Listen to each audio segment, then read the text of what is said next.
Ah, Copenhagen, the capital of Denmark, the happiest and safest country in the world, a perfect city with no problems whatsoever. At least that is the impression you would get if you listen to a plethora of travel vloggers who have made videos about Denmark and Copenhagen, and I don't blame them. For a well-to-do girl from the United States who have stayed in Denmark for 4 days, Copenhagen might seem like the perfect city.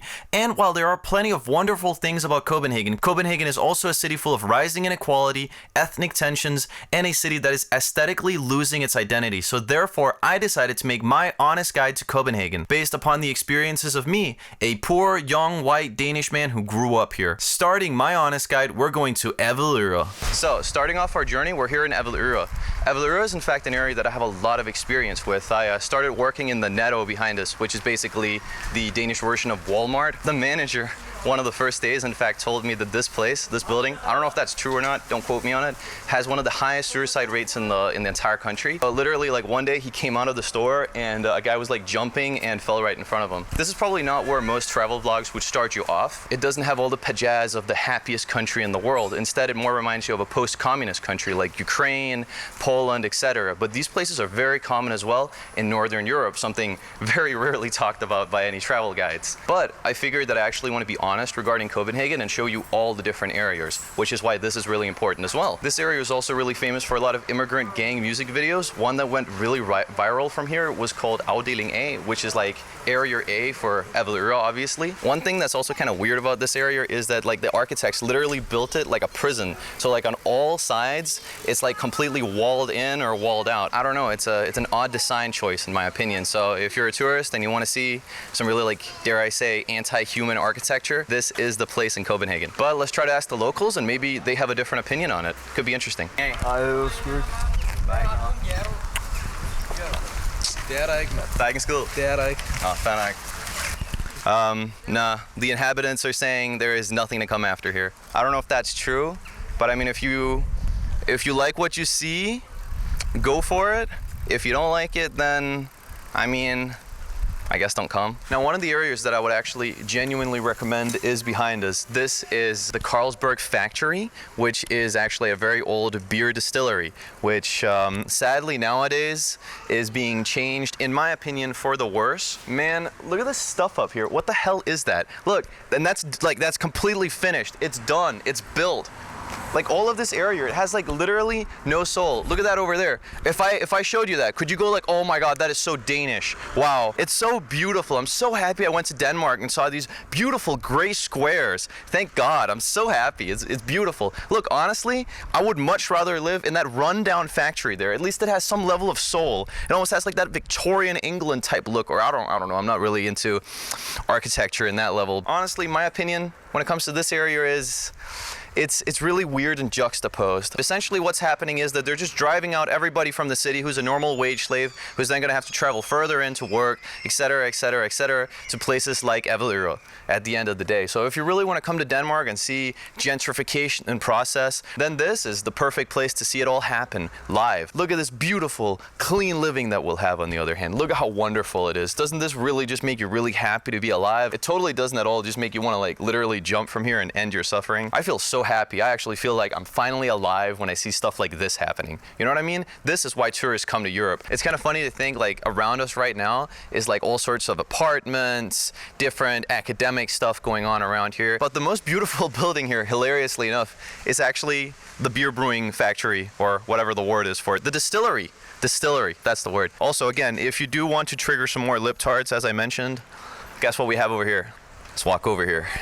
We not only have one no-no symbol, but two no-no symbols. This guy must have been the evilest person in town. Good thing his entire place is being ruined with this this new progressive architecture. I'm very happy for that. It's awesome. It's great. Wow, are you really like getting a photo with the swastikas? What are you? Some kind of mestiza neo-Nazi?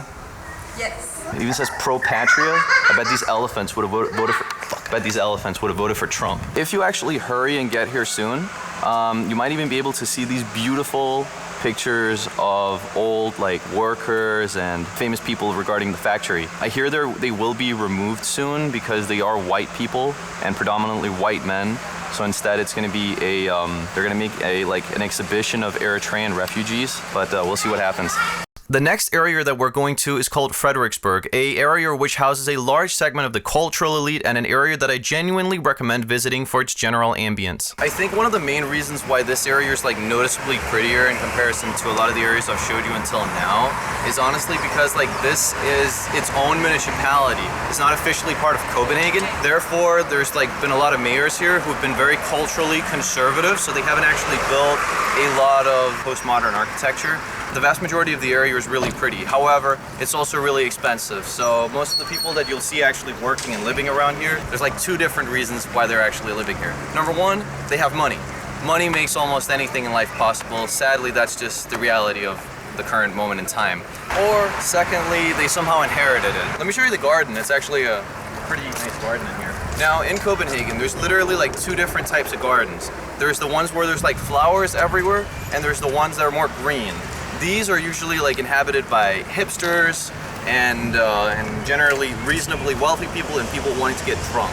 The ones with more green areas is usually like seas, and I repeat, seas of Arab and Pakistani families just chilling. And you know what? God bless them. I think it's great. They have a nice family life. You can confirm that, right, cameraman? Yeah, totally. So depending on what you want to see, you can either choose to see, as I said, flowers or that. Also, do be aware that like the average Dane can't afford living here. Like the people that you're seeing who are fortunate enough to live here are probably the architects who actually designed all the horrible monstrosities that you see in the other parts of town. But if you actually want to see like a nice area, then it's here. But like everywhere else in the town, it is also coming under attack. For example, try to zoom in with the building that at the moment has a Greenlandic flag. I don't really know why. Maybe the Inuits finally just decided to get enough and, you know, just eliminate Denmark. But actually that building over there has now like several times, I think they've tried to privatize it. So hurry and check it out before they completely screw it up. One thing that's pretty based about Denmark, as I mentioned before, is free shit. As I mentioned, there's bikes everywhere, and a lot of them are unlocked because they've been stolen by some like annoying ass chaps who just left it somewhere. Or secondly, people just leave clothing around. Like literally, there's like all sorts of clothing that you'll find in the trains, bathrooms, whatever. And I'm not encouraging stealing, but I'm just saying, it's there, and the owner, 99.99999% ain't picking it up. Highly recommend going here. This part of town is like, price-wise, pretty normal. I wouldn't say it's like super expensive, but neither is it cheap. Of course, it has those like literal scams in my opinion, which is like the smørrebrød. Please, I've seen like a lot of like vloggers from here, like some like rich ass like American girl going here like, oh my god, smørrebrød, that's so cute. But dude, they're paying like 50 crowns for one piece of like rye bread and like a little bit of fucking paste on it, and they go, wow, what a cultural experience. Seriously, just buy the ingredients in any normal store and you can make the same thing in 10 minutes tops. That's actually an interesting thing. I've noticed most of the vloggers that go to Copenhagen seem to be from a higher socio-economic strata. So generally, they never complain about prices. Haven't you noticed? Like they almost never actually complain about prices when you see those things. But let me tell you, Denmark is really expensive.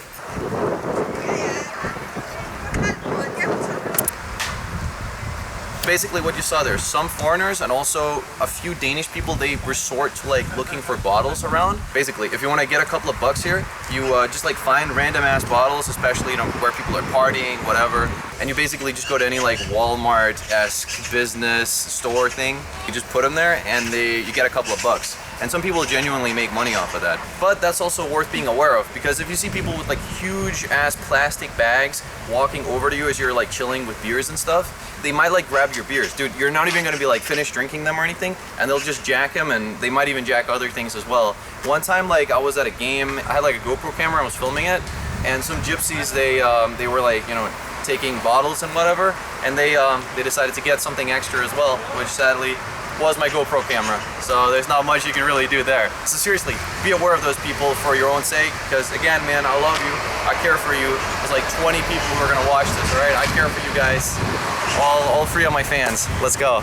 Next up, our journey takes us to the center of Copenhagen, which is the old historic center of the city and is quite a chill place to walk around with your friends, drink a beer if you're too poor to pay the insane prices for alcohol in the Danish bars, of which the city center has plenty. However, the main attraction in the city center for many tourists seem to have become the commercial street, also known as Strøget. What it has basically devolved to nowadays is basically a street which every single tourist walks through. Trust me, I know. I worked here every single day for a long ass time. Usually it's like 80% tourists, and they all basically do exactly the same thing as they could do in their home country, but probably for a little bit more.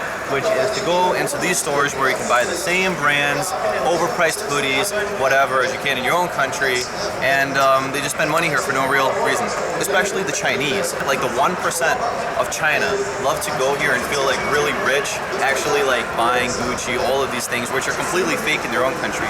But here, they buy the real one, which honestly to me seems like utter insanity. Over here, you'll see Danes doing what Danes do best, get drunk. That is 100% true, that stereotype. Danes love getting drunk, and some of them sadly also love to fight for no reason. Not everybody, but honestly, in comparison to Colombia, like the country that I usually live in, like I know people go like, oh, Colombia's a violent country, but hand on my heart, I have seen 100 times more Danish people fight than in Colombia. Like, you live in Colombia, have you ever seen any like Colombians fight in the street ever? No, it's very rare. It's incredibly rare. It's so common in here. Dude, every single time you go out in like the evening on like a normal weekend, you're gonna see some assholes fight each other. Exactly. Like that's just how it is. Personally though, I'm more of a fan of like the third world city center model, which means you have like a decent chance of getting robbed, but on the other hand, shit is cheap. So if you don't get robbed, it's like, it's high risk, high reward. It's totally anarchic. There's no like big brands. I mean, sure there's Gucci, sure there's Lacoste, but it's all fake. Now we're off to an area which in my opinion makes Copenhagen unique, Islands Brygge, an area which allows you to swim in the middle of the city. So our next contestant here is Islands Brygge, which is basically where all the young people come to hang out nowadays. The Arabs are usually situated down there with the chavs. That's the place to buy cocaine. No sarcasm, I actually do like it. It's quite charming, and you should definitely come and check it out. It is really nice that you can actually jump in the water here. The water quality in comparison to Colombia, for example, is like way better. If you jumped into like the middle of like a canal in a city, you're gonna like come out like in the cartoons, like you're literally just gonna be skin and bones here, or honestly only bones. So disgusting. I've jumped in this water a lot of times, and I only seem to be mildly retarded, so we'll be fine. Also, this is actually a really good place to make videos. This is literally like the place where I've made like my most viral video ever. Maybe there's some magic in the air. Maybe the YouTube algorithm loves it. Who knows? Okay, so now we're in the most infamous tourist trap of Denmark. Basically, if you ever Google Denmark, you're gonna see this place. Like no cap, all of this around you, you're gonna see it. It's actually one of the most obvious examples of gentrification as well. This place literally used to be where like all the old fishers, they would have all of their things around here. But now it's literally nothing but like expensive restaurants and tourist traps. But it seems like most European city centers, like Barcelona, Madrid, all of this has basically ended up being like this at this point. I'm getting some bad looks from the restaurateurs over there. Also, by the way, if you're wondering what I'm sitting on right now, it is actually like an anti-jihadi blockade thing. It's because in Europe there's been so many like Muslim terrorist attacks with like cars driving down streets like this, mowing down pedestrians. But they wanted to hide that fact, so instead of just building like a big blockade, they just put this one here. Like, we love this area. Isn't it just beautiful? But in reality, this is because of the terror threat against a lot of Western countries because of Western governments' very questionable decisions. So when you do come here, do keep that in mind. I mean, I'm not saying you're gonna get blown up or anything, but it is kind of spooky sometimes if you think about it. Like, there's all these things around, but they've been trying to hide it in like the most politically correct way possible by making these types of things here. And just to be clear, it's not because I'm hating on this area. I genuinely do believe that these buildings here are really beautiful. Like, they really have a lot of tradition, history, everything to them. My problem is just that what has basically used to be like fishermen living their lives, scraping by, now has been completely changed into just a bunch of rich douchebags making money off of tourists. So yeah, if you couldn't tell, we're in the rich part of town. This is actually so rich that it's unironically where our queen lives. Enormously beautiful architecture. I really love it. It really has that wonderful, I don't know what you want to call it, 1800s vibe. I think it's very much worth to see. Regarding the queen,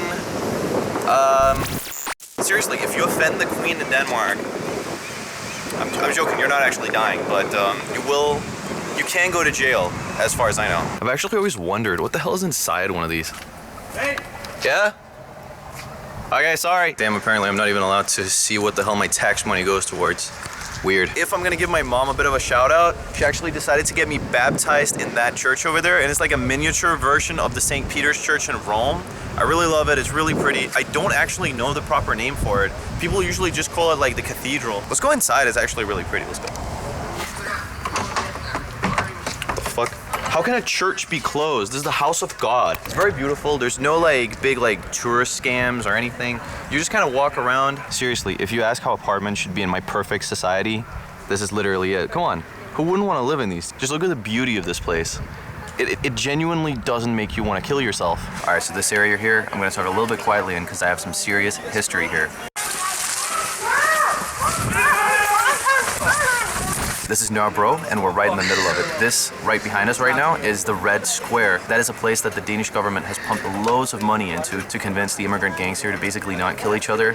And unsurprisingly, it didn't work. The area is very crime-ridden, but in comparison to other places, for example, the center of Rome or a Brazilian favela, it's definitely still pretty safe if you at least keep your political opinions for yourself. Because hilariously enough, like a lot of other places, like I think Williamsburg in the United States, a lot of white liberals have this weird need to just move to like ghetto type areas and just like live there in between. It's very odd. So it's this weird juxtaposition between very conservative Islamic society and very liberal white people essentially. So one thing that's also really unique about Nørrebro is that like this area has so many things that you can't get anywhere else, which is basically one of like the byproducts of mass immigration in the area. For example, you can get like a lot of things which you'd find normally in South America, which you would never ever find in Denmark normally. That almost makes me feel at home when it comes to Colombia. It's kind of funny. What about you as a Colombian? Yeah, definitely. It looks way more Colombian. Right.